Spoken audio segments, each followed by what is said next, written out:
বাংলা বিষয়ের অধ্যাপক, তবে মাথায় ঘুরছে কৃষিকাজ। সকালবেলায় ছাত্রছাত্রীদের পড়ান, তবে অবসর সময়ে গাছের পরিচর্যা করেন। জঙ্গলমহলে রুক্ষ মাটিতে কিভাবে উপার্জন করা সম্ভব তার নতুন পরিকল্পনা দিয়েছেন বাংলা বিভাগের এই অধ্যাপক।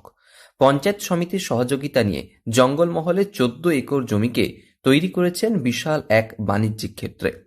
জঙ্গলমহলে রুক্ষ মাটিতে ফলিয়েছেন ভারত সুন্দরী কুল, শীতেও ফলছে আম। বছরে লক্ষ লক্ষ টাকা আয়ের দিশা দেখাচ্ছেন মেদিনীপুরের এই তরুণ অধ্যাপক।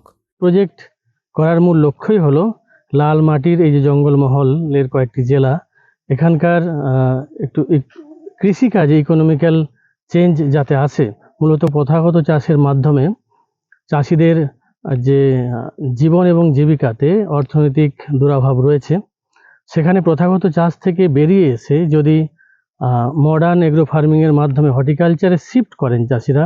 যদি আমি কুলের উদাহরণ নিই, এই মুহূর্তে যেহেতু কুল আছে আমাদের। জঙ্গলমহলে যুবক যুবতীদের কাছে অনুপ্রেরণার আরেক নাম এই অধ্যাপক।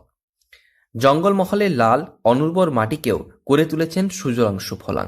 রুক্ষ মাটিতে ফলিয়েছেন বিশেষ কুল, ভারত সুন্দরী বা আপেল কুল চাষ করে লক্ষ লক্ষ টাকা উপার্জন করে যুব সম্প্রদায়কে দিশা দেখাচ্ছেন মেদিনীপুরের বিদ্যাসাগর বিশ্ববিদ্যালয়ের অধীন সেবা ভারতী মহাবিদ্যালয়ের অধ্যাপক প্রশান্ত কুমার দাস।